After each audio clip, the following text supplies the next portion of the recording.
പടിഞ്ഞാറൻ പസഫിക് സമുദ്രത്തിൽ ചൈന കടലിൽ നിലനിൽക്കുന്ന ചുഴലിക്കാറ്റാണ് കേരളത്തിൽ അതിശക്തമായ മഴയ്ക്ക് കാരണം. കേരളത്തിൽ വരും ദിവസങ്ങളിലും അതിശക്തമായ മഴ തുടരും.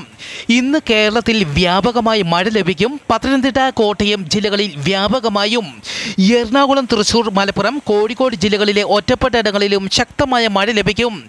പാലക്കാട്, പട്ടാമ്പി, മണ്ണാർക്കാട് ഇവിടങ്ങളിലും മഴ ശക്തമാകും. ഇടുക്കി ജില്ലയുടെ പടിഞ്ഞാറൻ മേഖലകളിലും ആലപ്പുഴ ജില്ലയിലും എറണാകുളം തീരദേശ മേഖലകളിലും മഴ ശക്തമാകും. കാലാവസ്ഥാ കേന്ദ്രം ഇന്ന് ഓറഞ്ച് അലർട്ട് പ്രഖ്യാപിച്ചിരിക്കുന്നത് പത്തനംതിട്ട, ആലപ്പുഴ, കോട്ടയം, ഇടുക്കി, എറണാകുളം, കണ്ണൂർ, കാസർഗോഡ് ജില്ലകളിലാണ്.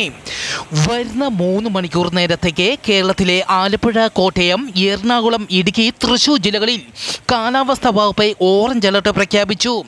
ഈ ജില്ലകളിലെ ഒറ്റപ്പെട്ട ഇടങ്ങളിൽ കനത്ത മഴയ്ക്കും മണിക്കൂറിൽ 40 കിലോമീറ്റർ വരെ വേഗതയിൽ കാറ്റിനും സാധ്യത. അരുണാചൽ പ്രദേശിൽ ഭൂകമ്പം. അരുണാചൽ പ്രദേശിലെ അപ്പർ സിയാങ് ജില്ലയിലാണ് ഭൂകമ്പമുണ്ടായത്. 5.1 തീവ്രത രേഖപ്പെടുത്തി. കൂടുതൽ വിവരങ്ങൾ ലഭ്യമായിട്ടില്ല.